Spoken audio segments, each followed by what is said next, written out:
So ito lang yung kailangan natin, yung result sa emission, saka insurance, saka ORCR nga pala.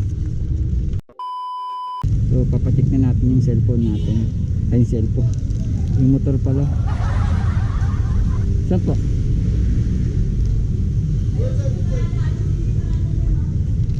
So bago tayo pumuntang LTO, dito muna tayo pumunta, no? So makikita nyo to bago mag LTO, yung emission testing nila dito.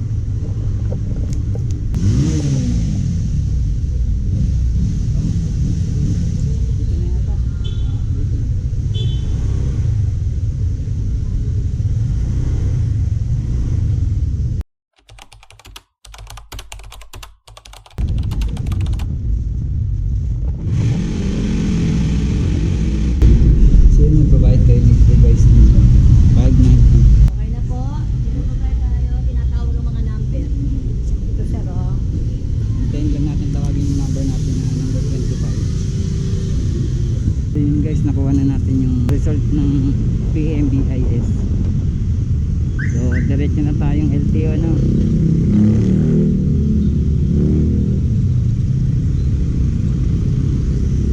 Na tayo diretso. Saglit lang naman, mabilis lang yung emission nila dito. Siguro mga ano to, 1 kilometer bago ka makapunta ng LTO. So dito na tayo kakanan, no?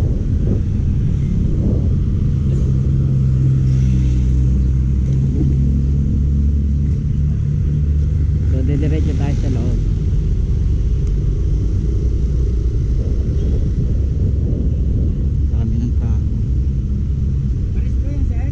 Pleto na yan?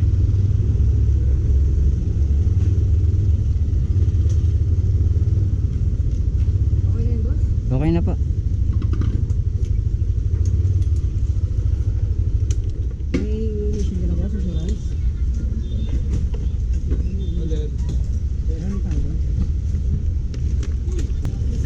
Kompleto na rin, boss? May insurance ka na?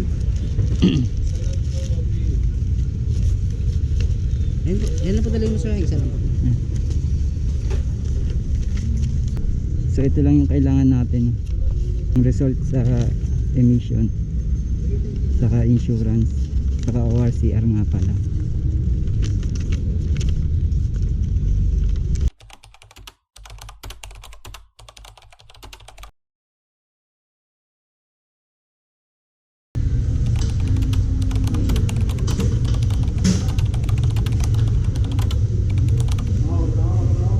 So yun guys, no, tapos na tayo.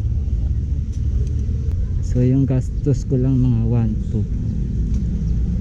590 sa emission, tapos sa loob ng ano ng LTO 263 yung babayaran mo.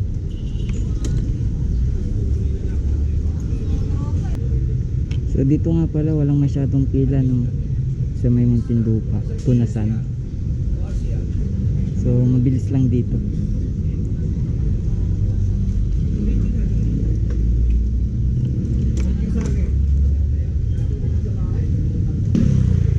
So taga-Taguig pa ako neto, ah.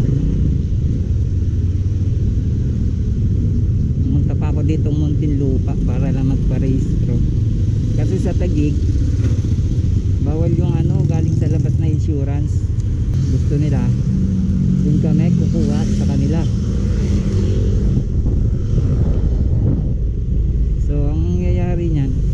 Mas mahal sa kanila yung insurance. So yun lang guys, ilalagay ko na lang pala yung mga fare kung magkano binayaran sa lahat-lahat. So thank you.